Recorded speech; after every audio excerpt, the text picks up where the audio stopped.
Telangana.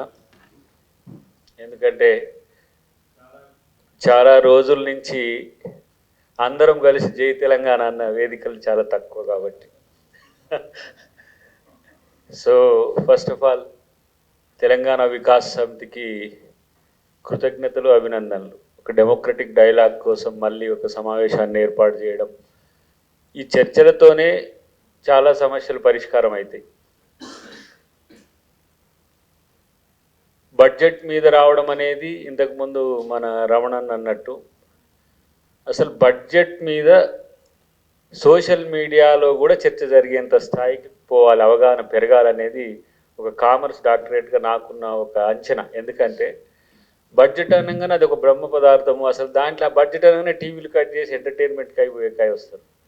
Budget మనం డిబేట్లో కూర్చోగానే అమ్మ ఏందిరా నాయన దీంట్లో ఇదేం జరుగుతున్నదని, ఇట్లా కాకుండా ఇంకా సరళీకరించాల్సిన పరిస్థితి ఉంటుంది. వీలైతే వికాస్ సమితి కానీ ఇంకా కొన్ని సంస్థలు కలిసి మన బడ్జెట్ మనకేమి ఇస్తుంది అనేది ఒక జిల్లా స్థాయిలో కూడా అవగాహన కల్పించే ప్రయత్నాలు చేస్తే బాగుంటుంది అనేది.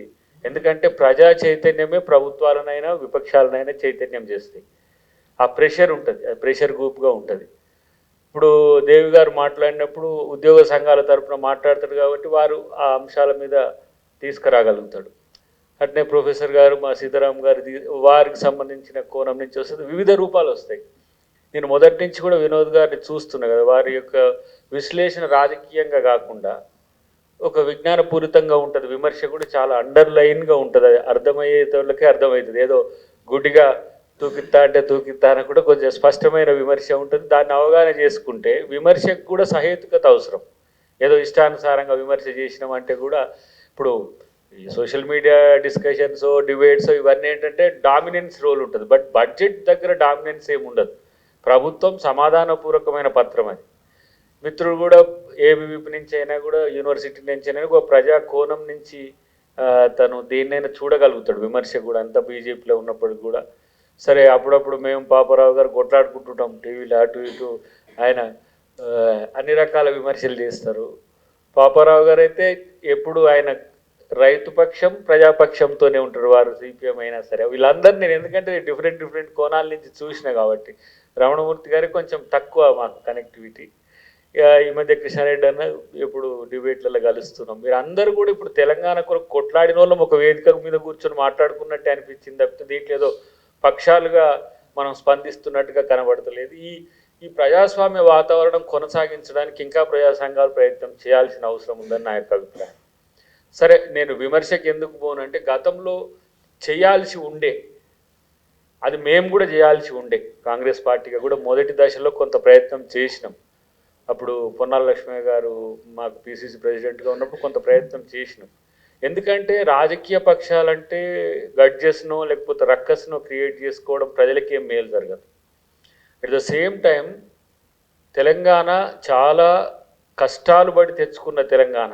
ఏ రాష్ట్ర విభజన కూడా ఇంత ఏమంటాము ప్రాణ త్యాగాలు, ఇంత పెద్ద ఎత్తున పోరాటాలు చేసిన పరిస్థితి లేదు. ఉద్యమ కాలంలో అందరం కలిసి ఉన్న వాళ్ళమే.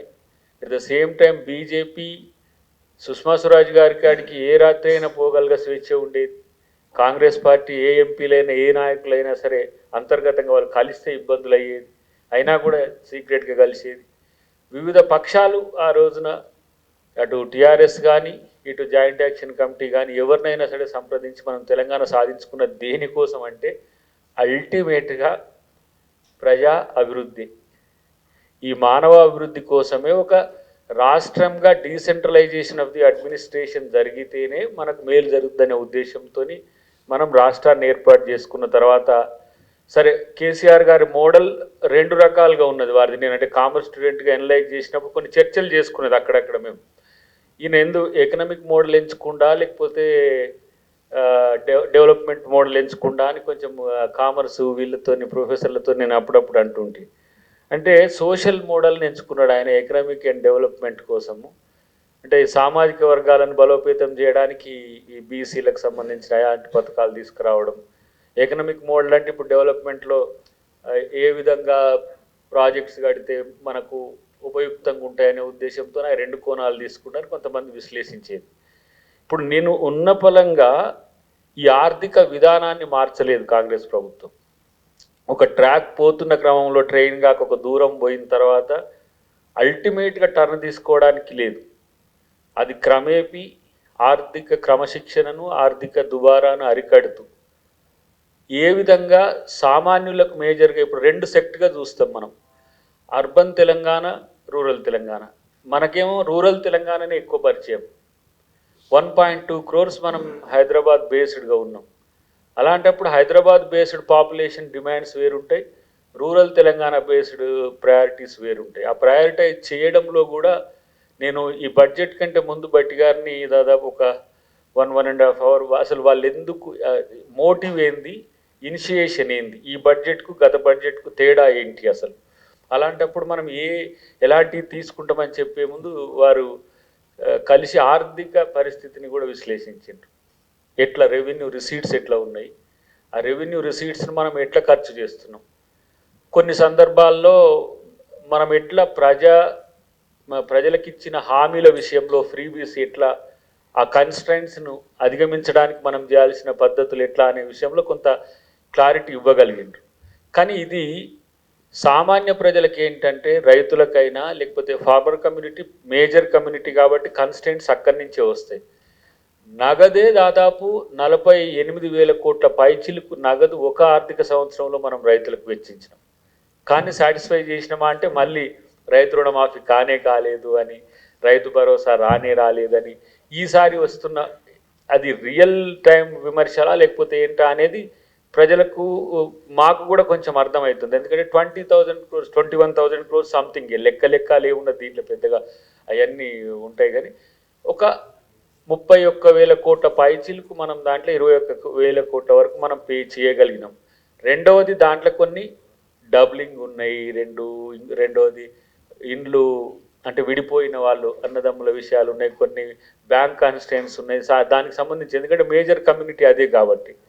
సో రైతు భరోసాకు సంబంధించిన అంశంలో రైతు భరోసా డిలే కావడాన్ని, అంటే వాళ్ళ కాలంలో రైతు బంధు అనుకోండి, డిలే కావడాన్ని కొంతమంది రైతులు వ్యతిరేకించారు. ఎందుకంటే అది మాకు చాలామంది మిత్రులు ఏమన్నారంటే, మీరు ఫస్ట్ రైతు భరోసా ఇచ్చేసి రైతు రుణమాఫీని టైం తీసుకోవాల్సింది, 2 లక్షల రుణమాఫీ చేయడం వల్ల ఆర్థిక భారం పెరిగే 2 టెన్యూర్లు మీరు భరోసా ఇవ్వాల్సింది అని అన్నారు. ఈ విషయంలో ఒక పార్టీ ఏంటంటే, ఫస్ట్ ఇయరే ఏ రాష్ట్రంలో అధికారంలోకి వచ్చినా కూడా ఆ రాష్ట్రంలో 2 లక్షల రుణమాఫీ చేయాలి.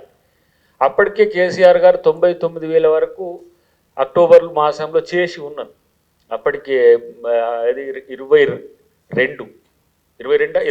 అనుకుంటా, time to subject to correction, 23కే చేసి ఉన్నారు. మరి మళ్ళీ ఇమ్మీడియట్గా మనం ఇవ్వాల్సిన వచ్చింది, అది 2 లక్షల వరకు ఇవ్వాల్సి వచ్చింది. దాంట్లో 1,50,000 2 లక్షలుగా స్లాట్స్గా డివైడ్ చేసిన క్రమంలో 2 లక్షలది కొంత డిలే అనే దానికంటే కూడా దాని కంజెషన్ ఎక్కువ ఉన్నది. 2 లక్షల పైన 10,000 ఉన్న వాళ్ళు కట్టగలిగింది, కానీ 5 లక్షలు ఉన్న వాళ్ళు కట్టలేరు కదా. కాబట్టి మాకెక్కడైంది అనే దాన్ని వచ్చింది. సరే, నా ఉద్దేశం అయితే నేను ఒకటే, తెలంగాణ కోరుకుంటున్న తెలంగాణ ఉద్యమ సమయంలో ఆకాంక్షల మేరకు మా ప్రభుత్వం ప్రయత్నం చేస్తుందా అనే కోణం నుంచే ఎక్కువ నేను ఒక ఉద్యమకారునిగా చూస్తాను. ఎందుకంటే డిమాండ్ ప్రజలది ఒకటైతే మనం ఒకటి, ఇప్పుడు మాకు 6 గ్యారంటీలు అనేది ఒక ఫ్లాగ్షిప్ ప్రోగ్రామ్స్ ఉంటాయి, వీటిని ఫుల్ఫిల్ చేయాలని ప్రతిపక్షాలు ఎప్పుడు కూడా పోరాడుతుంటాయి. తర్వాత ప్రతిపక్షాల్లో బీజేపీ ఉంది, బీఆర్ఎస్ ఉంది, వాళ్ళు బలంగానే ఒక 8 మంది ఎంపీలతో ఎమ్మెల్యేలతో ఉన్నది, ఇటు 39 మందితో ఇటు బీఆర్ఎస్ కూడా బలంగా ఉన్న క్రమంలో సమాధానం చెప్పేదానికంటే ఆర్థిక స్థితి ఇబ్బంది కలిగించిన మాట వాస్తవం. దాదాపు 6,90,000 పైచీలకు అప్పు ఉండడం, ఓ 39,000 పైచీలకు వడ్డీనే ప్రయాణం మనం కట్టాల్సి రావడం ఇబ్బంది అయింది. కానీ ఇబ్బంది అంటే ప్రిసీడింగ్ మనం గత ప్రభుత్వాన్ని నుంచి రాజకీయ విమర్శ చేయొచ్చు, కానీ ప్రజలకు సమాధానం చెప్పాలి, ప్రజలకు మనం జవాబుదారితనంగా ఉండాలంటే మనం గత బడ్జెట్ కంటే భిన్నంగా ఉండాల్సిన సందర్భం ఉండదు కదా. అలొకేషన్స్లో మీరు అన్నట్టుగా ఎవ్రీ బడ్జెట్ 10% ఇంక్రీజ్ అనేది ఉంటుంది, అది అంచనానే. అది ఎవరు బడ్జెట్ పెట్టినా 10% అటు ఇటుగా ఉంటుంది. కానీ ఈసారి 70,000 కోట్ల రూపాయలు ఖర్చు చేయలేకపోయినాము అని అంటే రాబడి తక్కువ ఉందనే అర్థం. వాస్తవాన్ని కూడా చెప్పగలిగినాం. ఇక్కడ ఉద్యోగాలకు సంబంధించిన చర్చ వచ్చినప్పుడు సరే వాళ్ళు నోటిఫికేషన్స్కి ప్రిపేర్ అయినరు, అక్కడ ఆ రోజున వాళ్ళకు సమస్యలు ఉన్నాయి, సరే ఎవరేసిండ్రు నోటిఫికేషన్స్ అనే విషయం కూడా నేను పట్టించుకోదలుచుకోలే. కానీ అప్పటికి వాళ్ళు ఫుల్ఫిల్ చేయలేకపోయింది. మనం 58,868 ఉద్యోగాలు నింపగలిగినాం ఒక సంవత్సర కాలంలోనే. దాదాపు ఇప్పుడు 30,228కి న్యూ నోటిఫికేషన్స్ ఇచ్చినాం. పంచాయతీ రెవెన్యూకు సంబంధించి ఒక 10,000 పైచీలకి ఇస్తున్నాం. గ్రూప్ 1 గ్రూప్ 2కు సంబంధించి కూడా ఇవ్వగలరు. ఎందుకంటే మీరు నీళ్లు నిధులు నియామకాల్లో ఫస్ట్ విద్యార్థి యువతనే టార్గెట్ కాబట్టి ఇప్పుడు 30,000 ఉద్యోగాలు మనం వేయడానికి సిద్ధపడుతున్నాం. ఇప్పుడు కంప్లీట్ అయిన తర్వాత ఇంకా సమస్య ఏంటంటే ఫైనాన్షియల్ సపోర్ట్ కూడా ఉండాల్సిన సందర్భం. బడ్జెటరీ పోస్టులు వేయాలి, కాంట్రాక్ట్ అవుట్ సోర్సింగ్ కాదు. ఇప్పుడు కాంట్రాక్ట్ అవుట్ సోర్సింగ్ వాళ్ళకి బేసిక్ ఇవ్వాలనుకుంటున్నాం, వాళ్ళు డిఏ కూడా అడుగుతున్నారు. ఉన్న ఉద్యోగులకు డిఏనే 5 డిఏలు పెండింగ్లు ఉన్నాయి, పిఆర్సీ పెండింగ్ ఉంది. సరే మళ్ళీ ఇప్పుడు రిసీట్స్ ఏమున్నాయి? 5 రకాలు పెద్ద ఆయన మల్లారెడ్డి గారు చెప్పినట్టు 5 రకాల ట్యాక్సెస్ నుంచి వచ్చే రెవెన్యూ మంత్లీ పర్ మంత్ చూస్తే 18,500 అప్రాక్సిమేట్గా అటు ఇటుగా ఉంటున్నాయి. ఖర్చు ఎంత ఉన్నది అని అంటే 24,000 crores అబౌవ్ ఉంటున్నాయి. సో ఈ మిస్ మ్యాచ్ ఉన్నది. దాదాపు 6,000 crores డిఫిషియన్సీ ఉన్నది, గ్యాప్ ఉంది. దీన్ని ఫిల్ చేయాలంటే ఏం చేయాలని ఇప్పుడు ఎవరు ఫస్ట్ ఆకలైన వాళ్ళకి గంజి పోయడం ముఖ్యమా, గంజి దాగిన వాళ్ళకి బిర్యానీ పెట్టడం ముఖ్యమా? ఇది ఇప్పుడు ప్రభుత్వ ప్రయారిటైజ్లో రైతును నేను సాటిస్ఫై చేయడానికి ఇంకా బోర్లా పడుతూ ఉన్నా. ఇప్పుడు మళ్ళీ పంట నష్ట పరిహారం తెచ్చినాం, బీమా తెచ్చినాం, మళ్ళీ గతంలో ఉండే అన్నిటిని కూడా ఈ పనిముట్లకు సంబంధించి జిఎస్టీని తగ్గించడంతో పాటు ఈ డ్రిప్ సిస్టాన్ని ఇట్లా మళ్ళీ చేయడం, ఇట్లాంటివన్నీ కూడా చేయాల్సిన పరిస్థితి వచ్చింది. నిరుద్యోగులకు సంబంధించి కూడా ఒక సంవత్సరంలోనే 50,000 నింపినప్పుడు నెక్స్ట్ బడ్జెటరీ పోస్టులను కూడా పెంచడానికి ఇప్పుడు 30,000 వేసినాం. మళ్ళీ ఇంకో క్వార్టర్ ఆర్ హాఫ్ ఇయర్లో మళ్ళీ ఒక 30,000 చేయగలిగితే ఎవ్రీ యానం 50,000 యావరేజ్ చేసుకున్నా కూడా 4 సంవత్సరాల్లో 2 లక్షల ఉద్యోగాలు బడ్జెటరీ పోస్టులు ఫిల్ చేయొచ్చు అనేది ఒక అంచనా ఉన్నది. ప్రత్యేకించి ఇరిగేషన్కు సంబంధించి మనం ఇప్పుడు మధ్య తరహా చిన్న నీటి పారుదల వాటి మీదనే కాన్సన్ట్రేట్ చేయాల్సిన సందర్భం వచ్చింది. ఇది మేజర్గా మల్లారెడ్డి గారు మమ్మల్ని గమనించాల్సిందిగా విజ్ఞప్తి. ఎందుకంటే వీలైతే మీరు ఉత్తమ్ కుమార్ రెడ్డి గారికి మీ సలహాలు కూడా ఇచ్చినా కూడా నిన్న నేను వారితో ఉన్నా, చిన్న నీటి మధ్య తరహా ప్రాజెక్టులు కంప్లీట్ అయితే మనం అనుకుంటున్న మేజర్ ప్రాజెక్ట్స్కి పెట్టేదానికంటే దాంట్లో 20 to 25% పెట్టినా కూడా మనకు ఇరిగేటెడ్ ల్యాండ్ పెరుగుతున్నది. కాబట్టి భారీ ప్రాజెక్టులు చూద్దాం. సరే కాళేశ్వరము, మేడిగడ్డకు సంబంధించిన రిపేర్స్, ఇప్పుడు డ్యామ్ సేఫ్టీ కంట్రోల్కి సంబంధించి వాళ్ళందరూ ఇచ్చిన రిపోర్ట్స్ మిగతావన్నీ బట్టి వాటిని ఎట్లా చేద్దామనేది సెకండరీ, అది పాలిటిక్స్. కానీ ఇప్పుడు దాని నుంచి కూడా మనం సుందిల నుంచి తెచ్చుకోవచ్చు. ఇప్పుడు డైరెక్ట్ సుందిల నుంచి ఎల్లంపల్లికి ఎత్తిపోసుకొని సేమ్ డైరెక్షన్తో తెచ్చుకోవచ్చు. అన్నారం కూడా స్టోర్ చేయొచ్చు అని ఇంకో ప్రతిపాదన ఉన్నది. అయితే మా వాళ్ళకి ఇప్పుడు ఏమున్నది, మా మంత్రి గారికి మళ్ళీ మనం తుమ్మిడిహెట్టిని అవసరమైతే ఎత్తు తగ్గించి కట్టైనా అది అక్కడ అవసరాలకు ఉపయోగపడుతుంది. అక్కడ అంటే ఆ ప్రాంతంలో ఇప్పుడు ఆదిలాబాద్ జిల్లాకు ఆ ప్రాంతంలో ఆసిఫాబాద్ ఆ ఏరియాకు నీళ్ళు లేవు, ఇప్పుడు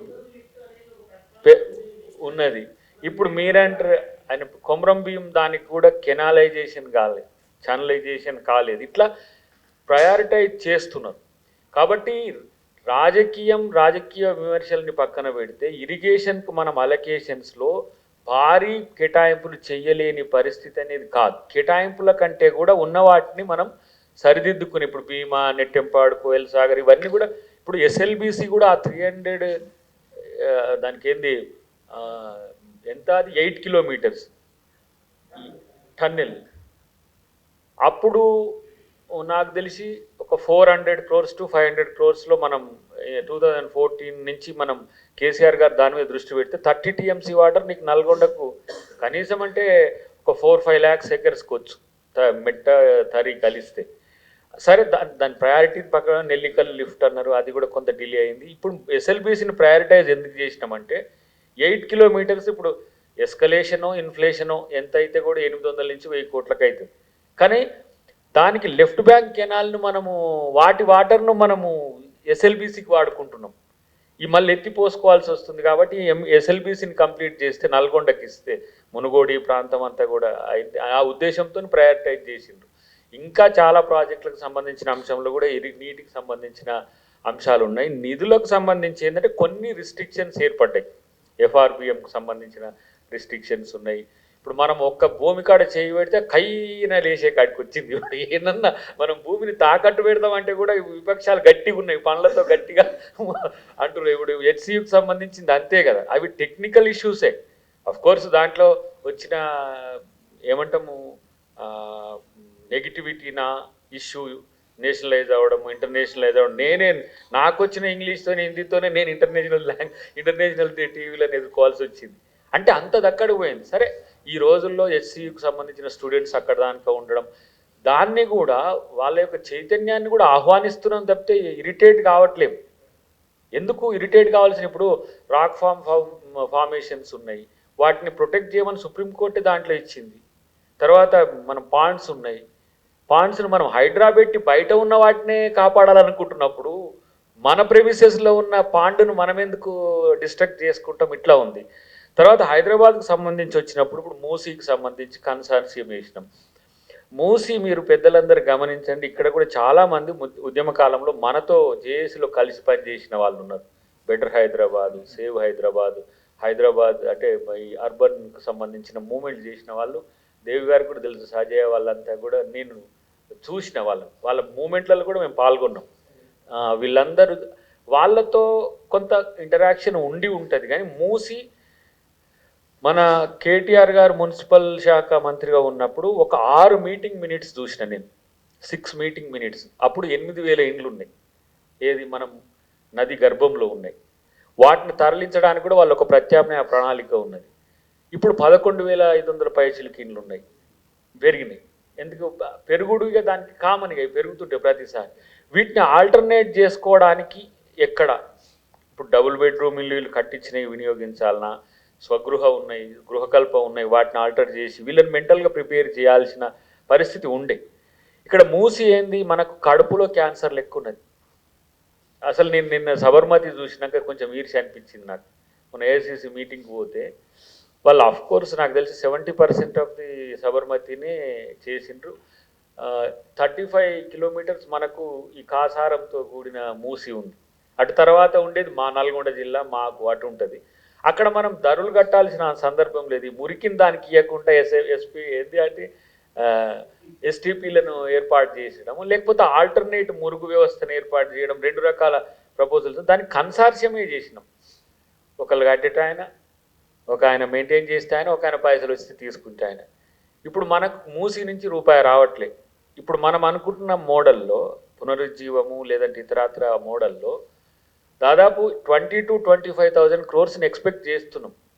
మనం 2,000 అప్ అండ్ డౌన్. అది బీఆర్ఎస్ ప్రపోజల్స్లో ఉన్నాయి. అవి కొత్తగా ఏమి కాంగ్రెస్ చేసింది ఏం కాదు. దానికి అదనంగా ఏంటంటే ఎక్కడెక్కడైతే భూములు మిగులుతాయో, నది తీర ప్రాంతాలు, నది గర్భము, నది ఒడ్డుకు, ఇట్లాంటి ప్రాంతాల్లో G+3 అర్బన్ హౌసింగ్కు సంబంధించిన ఇవి కూడా ఉన్నాయి. ఏంటిది ఫండ్స్ దాదాపు 4,000 కోట్లు ఉన్నాయి సెంట్రల్ గవర్నమెంట్ దగ్గర.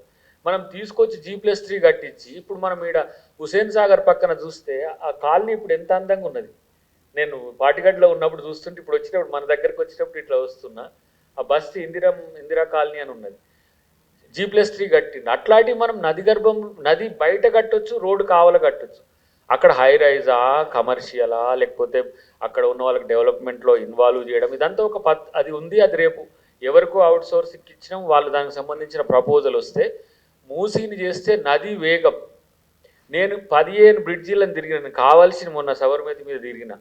ఎందుకు అహ్మదాబాద్లో చిన్న సిటీనే, మనతో కంపేర్ చేసుకుంటే పెద్ద సిటీ ఏం కాదు, గాంధీనగర్ సైడ్ కొంత ఎక్కువ ఉన్నది. కానీ ఇప్పుడు మనం చూడండి, ఒక్క బైక్ తీసుకొని ఎల్బీ నగర్ నుంచి మనం బయటికి వెళ్తే అక్కడ మలాపూర్కి ఎక్కడికి పోవడానికి పరిస్థితి ఏంటి?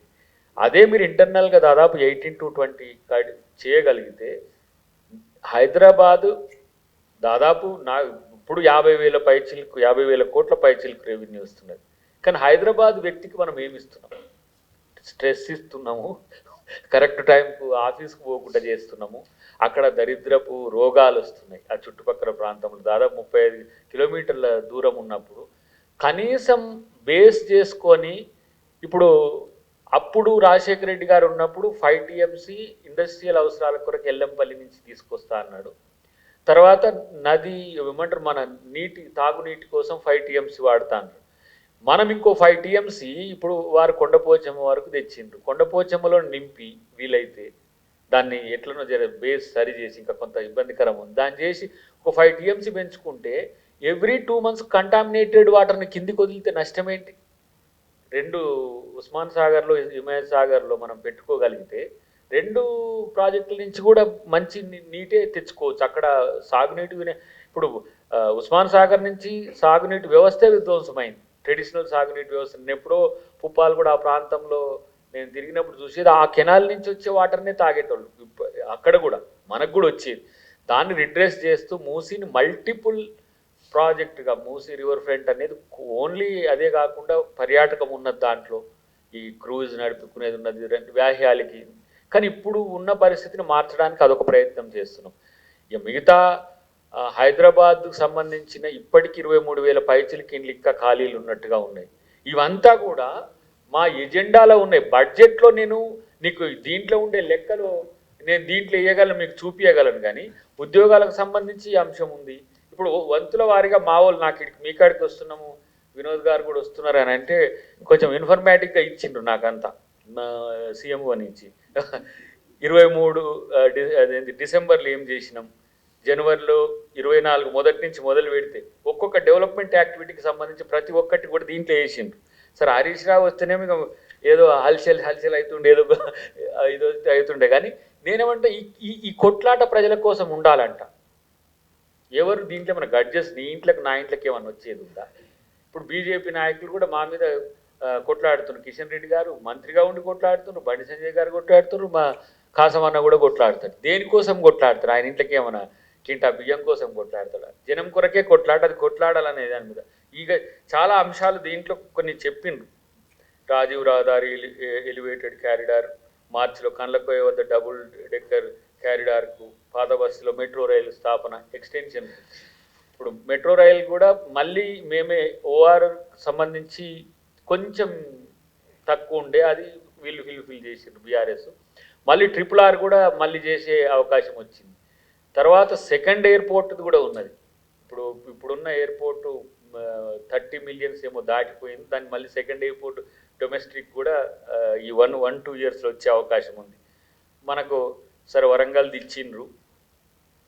తర్వాత ఇందిరమ్మ ఇండ్లలో మొదటి దశ 74,000 94,000 ఉండే. అసలు ఈ టెన్యూర్ మొత్తానికి ప్రతి నియోజకవర్గానికి దాదాపు 3,000 పైచిలకి ఇల్లు ఇవ్వాలని ఒక లక్ష్యంతో ఆలోచిస్తారు. ఎందుకంటే ఇల్లు ఇవ్వమంటే ఊరికొక్కటి కూడా రాకుంటే ఏదో అలీగాక ₹10 అలీగాక ₹10 బ్రహ్మానందం పండుగ చేసుకోబో అన్నట్టు ఉంటుంది. కాబట్టి 3,000 పైచిలకే వచ్చేటట్టుగా ప్రయత్నం చేస్తున్నారు. ఇంకొకటి ఏంటంటే సరే ఇది బడ్జెట్కి సంబంధించిన అంశం కాకపోయినా ఈ సివిల్కి సంబంధించి అభయాస్తం ఎవరైతే పిల్లలు చదువుకుంటారో వాళ్ళకి సంబంధించి కూడా దీంట్లో స్కిల్ యూనివర్సిటీ ఏంటంటే ఒక ఆలోచన. అంటే నేను ముఖ్యమంత్రి గారితో 2-3 సార్లు కలిసినప్పుడు ఆయన ఆలోచన ఏంటంటే స్కిల్ యూనివర్సిటీతో స్కిల్ని డెవలప్ చేసి వదిలేయడం కాదు. ఈ స్కిల్డ్ ఎవరైతే అన్ఎంప్లాయిడ్ యూత్ ఉంటారో వాళ్ళను రూరల్కి ఎట్లా మనం డిప్లాయ్ చేయాలి, ఒక స్టార్టప్ నిధి లాంటిది పెట్టి ఒక 10,000 కోట్లతో 20,000 కోట్లతో స్టార్ట్ చేసి కుటుంబ కుటీర పరిశ్రమలను ఏర్పాటు చేసుకొని హైదరాబాదే బేస్డ్గా కాదు, రూరల్లో ఎంతో ఎంప్లాయ్మెంట్కి అవకాశం ఉన్న స్కోప్ను కూడా చేయాలనే ఒక ఆలోచన ఉంది. ఇది యూనివర్సిటీ కేవలం ఏంటిది బయటి రాష్ట్రాలలో ఇక్కడ రాష్ట్రాలలో వచ్చి ఇక్కడ ఉన్న అవకాశాలు తీసుకోవడం కాకుండా ఒక అంచనా. చాలామంది మీ అందరికి కూడా తెలుసు, వాళ్ళు ఈ ఏంది దుబాయ్ సౌదీ అరేబియాలో ఉండే మన ఎంప్లాయీసే స్కిల్డ్ లేబర్ అనే దానికంటే స్కిల్డ్ ఎంప్లాయ్మెంట్ ఇవ్వగలిగిన అయితే 15 లక్షల పైచిలుకున్నారు. వాళ్ళు అక్కడ పోయి కాని దేశంలో పోయి బతుకుతూ ఉన్నారు. వాళ్ళని ఎట్లా తీసుకురావాలి? అది కూడా అట్లా అంటే చర్చ ఉంది. నేను ఇది ఏంటంటే మన రూరల్ యూత్కి కూడా ఎంప్లాయ్మెంట్, ఒక ఎంప్లాయీ 20 మందికి ఎంప్లాయ్మెంట్ ఇచ్చింది అనుకోండి 33 జిల్లాల్లో. మండలం స్థాయికి కూడా ఎంటర్ప్రీనర్షిప్ను మనం డెవలప్ చేయడానికి స్కిల్ యూనివర్సిటీ ఒకటి. స్పోర్ట్స్ యూనివర్సిటీకి సంబంధించి సరే అది ప్రతిభను పెంచడం, అంతర్జాతీయంగా పోటీలు పెంచడం. అసలు ప్రధానమైన అంశం మీరు విద్యా వైద్యం, ఇది దీనికి ఎస్సీ లేదు, ఎస్టీ లేదు, బీసీ లేదు, ఓసీ లేదు, మహిళ లేదు, మైనారిటీ లేదు. ఇది యూనిక్గా మనం ఇవ్వడానికి ఉన్న ముందున్న ఏంటి, మనకున్న సవాళ్ళు ఏంటి, మనం ఏం చేయగలం. ఇప్పుడు విద్యకు సంబంధించి సరే ఇంటర్నేషనల్ స్కూల్స్ అనేవి స్లోగా స్టార్ట్ అయినాయి. ఇప్పుడు 33, 34 నుంచి మొదలైనవి. అవి 200 నుంచి 300 వరకు ఈ 2-3 సంవత్సరాలను ఏర్పాటు చేయాలనేది ఒక ఆలోచన ఉంది. అది అంతర్జాతీయ స్థాయి, లేకపోతే స్కిల్డ్, లేకపోతే వెరీ ఫైన్ ట్యూన్డ్ స్టూడెంట్స్కి ఉపయోగపడతాయి. వీటినే కాకుండా ఇప్పుడు పబ్లిక్ ఎడ్యుకేషన్లో స్కూల్స్ను ఇంతకుముందు ప్రభుత్వం ఒక 7,000 కోట్లు పెట్టి దానికి అవస్థాపన సౌకర్యాలు మిగతా చేయాలని ఒక ఆలోచన చేసిండ్రు. వాళ్ళు కొంత ఖర్చు చేయగలిగిండ్రు.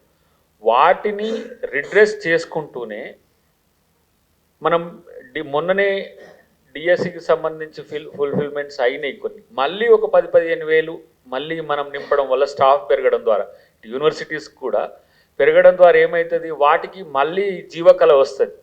జీవకళ అంటే ఎంతో కొన్ని ఎందుకంటే మా ఆవిడ టీచరే కాబట్టి నేను కొన్ని స్కూళ్ళను కూడా అప్పుడప్పుడు పోయి చూస్తుంటే టీచర్ స్టూడెంట్ రేషియో చాలా కొంచెం గణనీయంగా పడిపోయింది. వాటిని మనం చేయాల్సిన సందర్భం ఉంది. కానీ ఇంటర్నేషనల్ స్కూల్స్తోనే కాదు, వీటిని చేయాల్సిన సందర్భం ఉంది. వైద్యానికి సంబంధించి ఇప్పుడు కన్సాలిడేషన్ జరుగుతున్నది. పిహెచ్సిలు, తర్వాత ఏరియా హాస్పిటల్స్, ఉన్న హాస్పిటల్స్ రిడ్రెస్ చేయడం. ఇప్పుడు మోడల్గా ఇప్పుడు ఉస్మానియా హాస్పిటల్ని ఒక కొత్త గోషమాల్లో కట్టింది. ఏంటంటే ఒక మోడల్ హాస్పిటల్, ఇక ఇట్లా మన భవిష్యత్తులో మన వైద్యం ఇట్లా ఉండబోతుందని చెప్పడానికి. దానికి ఏంటంటే సీఎం గారితో నేను కలిసినప్పుడు వారు పదే మేము ఎలక్షన్లకు పోకంటే ముందు నాకు చెప్పిన అంశం, తర్వాత కూడా వారు చెప్తున్న అంశం, ఇట్లా పేషెంట్ సింగిల్ రూపీ లేకుండా హాస్పిటల్కి వెళ్ళాలి, ₹1 ఖర్చు కాకుండా బయటికి రావాలి. ఇది ప్రభుత్వ వైద్యాన్ని కాంగ్రెస్ పార్టీ చేయాలనుకుంటున్నది. దీనికి 100 మల్టీ స్పెషాలిటీ హాస్పిటల్స్కు 10,000 కోట్లు అయింది అనుకోండి. ప్రతి అర్బన్ తీసేయండి, 20-25 హాస్పిటల్స్ ఇక్కడ ఉండే 100 హాస్పిటల్స్కు మీకు 10,000 కోట్లు అయితే ఇయర్లీ ప్లానింగ్లో 4 బడ్జెట్లు ఉంటే 2,000 కోట్లు వేస్తే ఏదో పెద్ద మహత్బాయి, అదే మన సాధ్యం కాని అంశమా? అది నియోజకవర్గాల్లో అంటే జిల్లా హెడ్ క్వార్టర్స్లో ఇప్పటికి కూడా కట్టినవి ఉన్నాయి. కొన్ని పెద్ద హాస్పిటల్స్ మహా అయితే 50, 60, 70 దానికి ఉంటాయి. నేను వారితో కూడా షేర్ చేసుకున్నది. ఎందుకంటే సరే మిత్రుడు లేడు కానీ మణిపాల్ రెడ్డి గారు మేము ఉద్యమ కాలంలో అర్ధరాత్రిగా 3 o'clock తనకు కడుపునొచ్చింది. రామ్ మనోహర్ లోహియాకు రాత్రి 3 గంటలకు తీసుకుపోయి నేను తలకాయ పట్టుకున్న, దీనికి ఏమవుతుంది, ఎట్లయితుంది ఈయన మనోన్ని. అప్పుడుంటే 10,000, 20,000, 50,000 వరకు ఉంటాయి. మనోళ్ళు అందరు పండుకొని ఉన్నాం. రామ్ మనోహర్ లోహియాకు ఈయనను తీసుకొని పోతే బయటకు వచ్చేటప్పుడు బిల్లు ఎంత సార్ అంటే, బిల్లు అడిగితే ఇక్కడ శిక్ష ఇస్తారని అన్నాడు. బిల్లు అడిగితే ఎవరైనా అంటే లంచం లెక్క అవుతుంది బిల్లు అంటే అంత పెయిన్ఫుల్గా పోయిన మిత్రుడు బయటకు వచ్చింది. అది మనం ఎందుకు చేయలేము? ఇప్పుడు తర్వాత హెలీ అంబులెన్స్ ఒక ఆలోచన చేస్తున్నారు, ప్రపోజల్స్ చేస్తున్నారు. ఎందుకంటే నేను పెద్ద ఆయన మా దామోదర నరసింహ గారితో కొంచెం దగ్గరుంటా కాబట్టి కొన్ని వాళ్ళ ప్రపోజల్స్ చూస్తున్నా. అంటే ఏంటంటే సామాన్యునికి అందుబాటులో ప్రభుత్వం ఉంటే ఆదాయ వర్గాలు ఈజీగా వాళ్ళ పెద్ద పెయిన్గా ఫీల్ కారు. దానికి ఆరోగ్యశ్రీ పెట్టిండ్రు, వాళ్ళు 10 లక్షల వరకు ఎంటైటీలు అయ్యేటట్టుగా చేస్తున్నారు. ఇప్పుడు ఈ లెవెల్లో కన్సాలిడేషన్ జరుగుతుంది. ఒక పెద్ద ఆయన ఏం చేసిందంటే బస్తీ దవాఖానా కాన్సెప్ట్ తీసుకొచ్చిండ్రు. ఒక ప్రైవేట్ మనం ఇమ్మీడియట్గా ఎస్టాబ్లిష్ చేయాలంటే thousands of crores ఉంటాయి కాబట్టి బస్తీ దవాఖానాను 2 hours 3 hours ఏంది ప్రభుత్వం పనులు చేసి మిగతా ఆయన చేసుకుంటాడని ఒక ఆలోచన తెచ్చింది. అంతెందుకు మన హాస్పిటల్సే ఉన్నాయి కదా అని చెప్పేసి ఇప్పటికీ గతంలో కూడా చాలా టెస్టులు మనకు అర్బన్ ఏరియాలో ఉన్న హాస్పిటల్స్లో ఫ్రీగానే ఇచ్చే పరిస్థితి వచ్చింది. ఇప్పుడు దాన్ని వైద్యంలో 2 రకాలు, అవుట్ పేషెంట్, ఇన్ పేషెంట్కి సంబంధించి. ఇన్ పేషెంటే ఎక్కువ ఇబ్బందికరం అయితే, అవుట్ పేషెంట్ అంటే మనం షట్టర్ పెట్టుకుని నడుస్తుంది. ఏముంటుంది, చెకప్స్ వెళ్ళిపోవడం, ఒక 30 రకాల టెస్టులు ఫ్రీగా తెచ్చేస్తే ఇప్పుడు తర్వాత డయాలిసిస్ సెంటర్లు పెడితే దానికి సమస్య రాదు.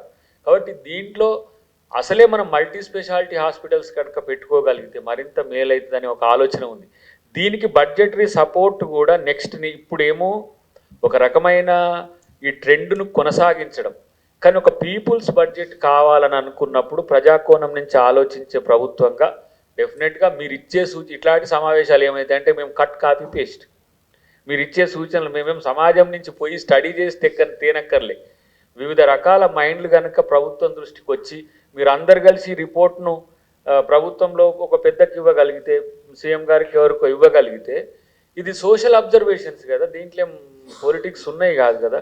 కాబట్టి ఇది మాకు ఇంకా మేలైనది ఉంటుంది, మేలైన మంచి పని చేసినట్టే ఉంటుంది అనేది నేను చెప్పాలనుకున్నా. సరే, ఎక్కువ సమయం లేదు కాబట్టి మళ్ళీ వినోద్ గారు కూడా మాట్లాడారు కాబట్టి ఒక 2-3 అంశాలు మీ దృష్టికి తెచ్చి నేను ముగిస్తాను అంతే. అయితే యూనివర్సిటీని ఒక స్పెషల్ ట్రీట్మెంట్ చేయాలనేది యూనివర్సిటీస్. ఎందుకంటే ఒకప్పుడు ఉస్మాన్ యూనివర్సిటీలో చదవడం అంటేనే గొప్ప, అసలు ఆ యూనివర్సిటీలో చదవడం అనేది జీవితం ధన్యమైనంత ఫీలింగ్ ఉండే. ఇప్పుడు నేను మెట్లెక్కితే అదొక ఒక ఫీల్ ఉండే. నేను అయితే నేను నాది నేను పిహెచ్డి పర్సువేషన్లో ఉన్నప్పుడు కూడా హాస్టల్స్కి పోయినా. ఏముంటుంది ఇప్పుడు యూనివర్సిటీస్కి, ప్రతి యూనివర్సిటీకి ఒక ఆలోచన అయితే ఉన్నది, హాస్టల్స్ మేజర్గా స్టాఫింగ్ ఫస్ట్, హాస్టల్స్కి సంబంధించిన ఇట్లాంటివి కూడా అధ్యయన వేదికలు ఏమైనా ఉండి ఇంత అవుతుంది అనుకుంటే దాన్ని కూడా చేసుకోవడానికి అవకాశం ఉంటుందని నేను అనుకుంటున్నా. ఇక బడ్జెట్ పాఠంలో మా అలొకేషన్స్ మీరు విమర్శించవచ్చు, ఎట్లాగ విమర్శిస్తారు కూడా, ఎందుకంటే మేము సాటిస్ఫాక్టరీ డిజిట్స్ కాదు అవి. ఖర్చు మనస్ఫూర్తిగా ఖర్చు చేయాలనుకుంటున్న డిజిట్స్ అవి. డెఫినెట్గా రేపటి రోజున చేస్తాం. ఇంకోటి, మన ఆత్మగౌరవాన్ని పెంచే విధంగా కూడా ఉండాలి. బడ్జెట్ అంటే డబ్బులు ఇచ్చుడు కాదు కదా, ఆ బడ్జెట్ తెలంగాణ ప్రజల యొక్క సెల్ఫ్ రెస్పెక్ట్ని కూడా పెంచే విధంగా ఉండాలనేది ఉంటుంది. కాకపోతే విమర్శలలోనే మేము ఉన్నాం కాబట్టి మీకు మా ప్రేమలు తెలియలే. సరే, అదొకటి. దీంట్లో కూడా ఇదేంటిది, భూభారత్ చట్టం కూడా గతంలో వాటిలో ఉండే ఏమైనా ఇబ్బందికరమైన అంశాలు ఉంటే వాటిని మళ్ళీ రీస్టడీ చేసి ఇప్పుడు మళ్ళీ కౌలు కాలంతో పాటు ఏది పొజిషన్ కాలం ఇన్వాల్వ్ చేసే ప్రక్రియ వస్తుంది. అది త్వరలోనే, అది కూడా June 2 లేకపోతే ఏదో ఒక మంచి దినం చూసి దాన్ని చేయడానికి అవకాశం ఉంది. అయితే రైతు పెట్టుబడి సాయం అయితే 12,000కి పెంచినా దాన్ని చాలా టంచన్గా రావడానికి చేయాలనే ఒక డిమాండ్కి సంబంధించి చేయాల్సిన సందర్భం ఉంది. కానీ మీరు ఒక గుణాత్మకమైన మార్పును మీరు చూడండి. ఎందుకంటే కేసీఆర్ గారి పదం కాబట్టి వాడుకుంటున్నా, ఆయన ఎక్కువ పబ్లిసిటీ చేసింది కాబట్టి. ఏళ్ళ తరబడి బీసీలకు ఒకటేమో చట్టసభల్లో రిజర్వేషన్లు, రెండేమో స్థానికంగా ఉండాలనేది. నేను నా స్టడీలో అంటే నాకు తేరుకున్నంతకాలం కాల్కేకర్ కమిటీని ఏమవుతుందని చూసినా, అంబేద్కర్ గారు కాంగ్రెస్ ప్రభుత్వం మీద అలిగుతాడు, రాజీనామా చేస్తాడు, బీసీలకు చట్టసభలో రిజర్వేషన్లు ఇస్తలేదు కాంగ్రెస్ ప్రభుత్వం, తర్వాత ఏంది మహిళా బిల్లు చేస్తలేదు అని చెప్పి యూనిఫామ్ సివిల్ కోడ్ మీద ఆయన అలుగుతాడు. ఇది మండల్ కమిషన్కి వచ్చే వరకు ఎంత తెరిపి అవుతుంది, అయిపోతుందని అనుకున్నారు అందరు. ఆయన రిపోర్ట్ ఇచ్చే నాటికి మండల్కు కమండల్ అని వచ్చింది. సరే, అది ఎవరు చేసిందనే విషయం, అది రాజకీయ విమర్శ కాలేదు. బీసీలకు చట్టసభల్లో కాలేదు, స్థానికంగా కూడా రిజర్వేషన్ అనేది ఒక ఆయన 27 ఇస్తే, ఒక ఆయన 10 ఇస్తే, ఒక ఆయన 30 ఇస్తే, ఇట్లా. ఇప్పుడు నార్త్ ఈస్ట్లో అయితే 2%, 3% ఇది చేయకూడదు, అక్కడ బీసీలే లేరు అనే ఉంది.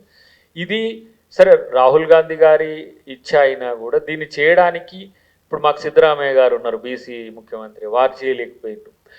సుఖ్వీందర్ గారు ఉన్నారు, వారు ఓబీసీని చేయలేకపోయిండ్రు. కానీ ఇక్కడ రేవంత్ రెడ్డి గారు 3 నెలల్లోనే దానికి దాదాపు 150 కోట్లు ఖర్చు పెట్టి, దీనివల్ల ఏం ప్రయోజనం? ఇది బడ్జెటరీ లేకపోతే దీనికి సంబంధించిన అంశం కాకపోయినా దీనివల్ల ఏమవుతుంది? స్థానికంగా ఎన్నికల్లో రిజర్వేషన్ ఒక ఎత్తు అయితే, విద్యా ఉద్యోగ ఉపాధి అవకాశాల్లో కేంద్ర ప్రభుత్వ పరిధిలో ఉంటే చేసింది, లేకపోతే లేదు.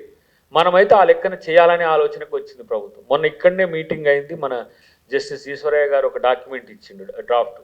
దాంట్లో ఏంది, షెడ్యూల్ 9లో మనం రిడ్యూస్ చేయొచ్చు అని. మోదీ గారు చేయాలని కోరుకుందాం, చేస్తారా లేదా అది పక్కన పెడితే రాష్ట్ర ప్రభుత్వం ఇంప్లిమెంట్ చేసుకోవచ్చు కదా. మేము రాష్ట్ర ప్రభుత్వ పథకాలకు ఆ 42% ఇప్పుడు ఇండ్లు ఇచ్చినాం అనుకోండి, అంత మేరకు మేము చేయొచ్చు కదా. గతంలో మేము మూమెంట్లో ఉన్నప్పుడు ఆర్ కృష్ణయ్య గారు వచ్చింది, ఆ రోజు మేము దేవి గారు, నేను, కోదండరామ్ గారు వారితో ఉన్నాం, కేసీఆర్ గారితో. అప్పుడేం అమలు అవుతున్నాయని అంటే అప్పుడు 27 ఉండే అప్పుడున్న టైంలో. సో ఇప్పటి వరకు అయితే మనం 33 చేసుకుంటే కొంత ఫస్ట్ చూద్దాం వెసులుబాటు అని చెప్పి ఆ రోజు అన్నట్టు నాకు గుర్తు. మేము 42% ఇవ్వడానికి కూడా సమస్య లేదు. కేంద్ర ప్రభుత్వ చట్టాలు అడ్డం వస్తున్నాయంటే చట్టాలు ఏముంది, తమిళనాడు తరహా ఇక్కడెందుకు చేయకూడదని ఒక చర్చ. కులగణన చేసిన రాష్ట్రాల్లో చేసే రైట్ ఉన్నది కేంద్ర ప్రభుత్వానికి, కులగణన లేకపోతే చేయలేదు. ఇప్పుడు అదే అడ్డంకి అవుతున్నది బీసీలకు దేశవ్యాప్తంగా. ఇప్పుడు ఎప్పుడైనా సెన్సెస్ చేయనియండి, మహిళా బిల్లు వస్తుంది ఇమ్మీడియట్గా సెన్సెస్ కాగానే. ఎందుకంటే అది మ్యాండేటరీగా, ఎందుకంటే ఆల్రెడీ బిల్ అయి ఉంది కాబట్టి. ఇక్కడ మేము రాష్ట్ర ప్రభుత్వంగా చేసినాం. దానికి తర్వాత ఏళ్ల తరబడి ఎస్సీ వర్గీకరణ ఎంత దళితుల మధ్యన ఎంత విభజన చేసిందో చూడండి. ఇప్పుడు దాన్ని మనం ఈజీగా రిజాల్వ్ చేయగలిగినాం కాబట్టి ఇట్లాంటి అంశాలన్నీ కూడా ఉన్నాయి. కాబట్టి మీరు పౌర సమాజం ఏమో అక్కడికి పోతే ప్రభుత్వంలో స్పందించరో ఇదంతా పక్కన పెట్టండి. ప్రభుత్వం దృష్టికి వివిధ ఛానల్స్లో మీరు తేయగలిగితే దాన్ని ఈజీగా రిజాల్వ్ చేసే మెకానిజం ఈ ప్రభుత్వంలో ఉంది. మాకు ఏఐసిసి ఇన్ఛార్జ్ మీనాక్షి నటరాజన్ గారి నుంచి మొదలు పెడితే, మా ముఖ్యమంత్రి రేవంత్ రెడ్డి గారి నుంచి మొదలు పెడితే, క్యాబినెట్ మీరు ఎక్కడైనా ఈజీ యాక్సెస్ ఉండే వ్యవస్థను, సెక్రటరియట్ను కూడా ఎందుకు లిబరల్ చేయాల్సి వచ్చిందంటే, ప్రజా సమస్యలు పెరుగుతున్నప్పుడు కనీసం చెప్పుకునే అవకాశం కల్పించాలనేది ఒక డెమోక్రటిక్ రైట్ను చేయడం జరిగింది. ఈ నిన్న కూడా అంబేద్కర్ గారి విగ్రహం పక్కన పూలే గారిది కూడా విగ్రహం పెట్టాలనే ఒక ఆలోచన. ఎందుకంటే పైసలు ఇచ్చే దానికంటే కూడా వాళ్ళ ఎవరైతే ఆత్మీయులు ఉంటారో వాళ్ళవి పెడితే సంతోషపడే సమాజం మనది. ఇప్పుడు 125 ఫీట్స్ అంబేద్కర్ విగ్రహం పెడితే నేను కాంగ్రెస్లో ఉంటేంది, ఇంకొకరు బీజేపీలు ఉంటేంది, దాన్ని చూసి కొంచెం సంతోషపడడం దళితులుగా అదొక ఫీల్ ఉంటుంది. అట్లనే ఓబీసీలను కూడా అంత డబ్బులేనా, కొన్ని సెల్ఫ్ సాటిస్ఫాక్షన్ కూడా ఉంటుంది, అట్లాంటివి కూడా చేసేది ఉంది. ఇప్పుడు దావోస్లో వచ్చిన 1,79,000 కోట్లకు సంబంధించిన వాటికి కూడా అలొకేషన్స్ ఇవ్వాలి. సమయం అయిపోతుందా?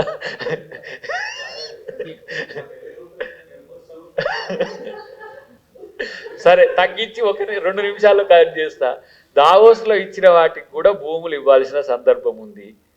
సో అవి బడ్జెట్లు మనం పెట్టకపోయినా సరే ఇన్వెస్టర్స్ వచ్చినప్పుడు ఆయన నుంచి మనకు వచ్చేది కాదు, ఆయన కంపెనీకి ఆయన పెట్టుకుంటాడు. కానీ మనం భూమి ఇవ్వాలి, కరెంట్ ఇవ్వాలి, నీళ్ళు ఇవ్వాలి. ఇప్పుడు మీతో కొట్లాడాలి విపక్షాలతో, ఇష్టానికి ఎన్నో తిప్పలు కింద మీద పడాల్సి వస్తుంది. కాబట్టి కొంచెం ప్రతిపక్షాల సంయమనంతో ఉంటే మరింత మెరుగైన సమాజం తెలంగాణను చేసే అవకాశం ఉంది. కాబట్టి ఇవన్నీ చదివితే మీరు నిజంగానే నన్ను కొట్టేట్టే ఉన్నారు. కాబట్టి అంటే మా వాళ్ళు నేను రాసేప్పుడు ఎన్రిచ్ ఉండాలని మా సీను అన్నాడు, అన్న కొంచెం ప్రిపేర్ అయ్యి రావే అని అన్నాడు. కాబట్టి నేను ప్రిపేర్ అయ్యే వచ్చిన. ఇప్పుడు డిబేట్స్లో మాట్లాడడానికి, పబ్లిక్ మీటింగ్లో మాట్లాడడానికి, లేకపోతే ఇంకో దాంట్లో మాట్లాడడానికి ఇట్లాంటి సమావేశాల్లో డెకోరం ఉంటుంది. దాన్ని కాపాడే ప్రయత్నం డెఫినెట్గా కాంగ్రెస్ పార్టీ కాదు, మేము కూడా చేస్తాం.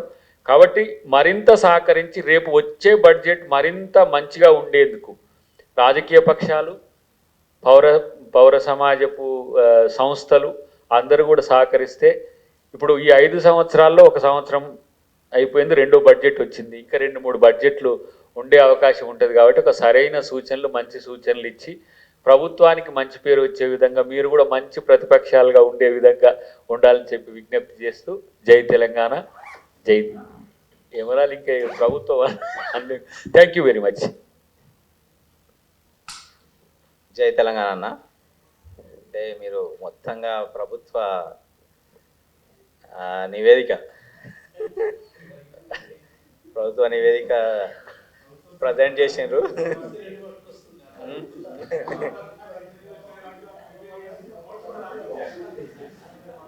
అయితే మీరు ఎంత మీ ప్రభుత్వాన్ని సపోర్ట్ చేసుకున్నా కూడా చాలా మౌలికమైన విషయాలు మాట్లాడినారు.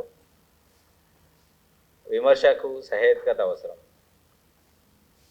రాజకీయ పక్షాలు కొట్లాడుకోవడం కాదు, ప్రజల కోసం పనిచేయడం అవసరం. అయితే మీకు ఒక చిన్న రిక్వెస్ట్ అన్న, ఈ మీడియం స్మాల్ ఇరిగేషన్ ప్రాజెక్ట్స్ మీద మీరు దృష్టి సారించడాన్ని మనం ఆహ్వానిస్తున్నాం. తెలంగాణలో ఏ ఇరిగేషన్ ప్రాజెక్ట్ అయినా కూడా చాలా అంటే చిన్నదైనా పెద్దదైనా పెద్ద లాభం చేస్తుంది. అయితే నేను ఒక రిక్వెస్ట్ ఏం చేస్తున్నా అంటే, మీ తరఫున ఇది గవర్నమెంట్కి వెళ్తుందని చేస్తున్నాను. దేవాదుల ప్రాజెక్టులో ఎటువంటి ప్రాబ్లం లేదు. మీకు తెలుసు జనగాం, మీ దోస్తు ఉంటాడు అక్కడ తరివేపుల. అది చంద్రబాబు టైంలో మొదలయ్యి రాజశేఖర్ టైంలో కంప్లీట్ అయిపోయి ఉమ్మడి ఆంధ్రప్రదేశ్లో మొన్నటి వరకు కూడా ప్రతి సంవత్సరం వాటర్ వచ్చేది. ఎక్కడి వరకు చర్యాల వరకు ఉన్న ఆల్ రిజర్వాయర్స్ నింపేవాళ్ళు. అయితే ఈ 2 సమ్మర్స్లో ఇప్పుడు వాటర్ నింపలేదు. ఆ సమస్య ఏదో చిన్నది ఉంటుంది, ఏదో నట్టు పోవడము, నల్లి పోవడము, ఫీజు పోవడం తప్ప పెద్ద ప్రాబ్లమ్స్ ఏమి ఉండవు. అక్కడ వాటర్ ఎప్పుడు అవైలబిలిటీ ఉంటుంది, మేడిగడ్డలాగా అక్కడ కుంగిపోలేదు. కానీ నేను మన మిత్రులతో ఒకసారి చర్చిస్తే అవే ఆఫీసర్లు ఉన్నారు కదా, ఎందుకు లిఫ్ట్ చేస్తలేరంటే ప్రతిదానికి ఒక రాజకీయ సంకల్పం అవసరం. మేము ఏమంటున్నామంటే మీరు కొత్తవి కట్టండి, ఖరాబ్ అయినవి రిపేర్ చేయండి, కానీ బాగా ఉన్న వాటిని నడిపించండి. ఇది ఇరిగేషన్ ప్రాజెక్ట్స్. ఇప్పుడు మేడిగడ్డ దగ్గర వాటర్ తీసుకునే మీరే చెప్పినారు, పైన ఉన్న రెండు వరాజుల దగ్గర వాటర్ తీసుకోవచ్చు తేవచ్చు, దేవాదుల దగ్గర వాటర్ తీసుకోవచ్చు తేవచ్చు. నేను జనగామ ప్రాంత కరువు బిడ్డగా అడుగుతున్నాను నేను. ఎందుకు అంటే అక్కడ మేము ఉమ్మడి ఆంధ్రప్రదేశ్లో నీళ్ళు తీసుకున్నాం, తెలంగాణ వచ్చినాక 10 ఏళ్ళు నీళ్ళు తీసుకున్నాం. ఈ 2 సంవత్సరాలు అరకుర నీళ్లు నింపడం వల్ల ఏమైందంటే గ్రౌండ్ వాటర్ టేబుల్ విపరీతంగా పడిపోయింది. It's a very problematic situation. So please note this. తీసుకుంటా ఒక 30 సెకండ్సే చెప్తా, ఎందుకంటే ఒక్కటి మిస్ అయినా. ఆర్టిఫిషియల్ ఇంటెలిజెన్స్ హబ్గా అంటే క్యాపిటల్గా నాకు తెలిసి అమెరికా తర్వాత ఇక్కడ అయ్యే అవకాశం కూడా ఉన్నది. ఇప్పుడు 4 సిటీ అదంతా కూడా సెంట్రల్ స్టేట్ గవర్నమెంట్ ప్రాజెక్ట్. అది ఉత్తరప్రదేశ్కి ఇచ్చిండ్రు ఫస్ట్ మోడీ గారు దాన్ని, కానీ అక్కడ ఉన్న ఎకలాజికల్ ఇష్యూస్ అన్నీ ప్రాబ్లం అయినాయి. అది హైదరాబాద్కి వచ్చిన ప్రైడ్ సెంట్రల్ గవర్నమెంట్ కూడా సహకరిస్తుంది. కాబట్టి అది కూడా ఒక మంచి 4th సిటీ అంటే ఏదేదో రియల్ ఎస్టేట్ సిటీ కాదు, ఒక 200-300 కంపెనీలు, అంతర్జాతీయ కంపెనీలు కూడా అక్కడికి వచ్చి వరల్డ్స్ ప్రైడ్ హైదరాబాద్ రేపు అవ్వడానికి అవకాశం ఉందని చెప్పి తెలియజేస్తున్నా. ఈ అంశాన్ని, మీరు చెప్పిన అంశాన్ని డెఫినెట్గా నేను ఉత్తమ్ గారి దృష్టికి తీసుకుంటాను.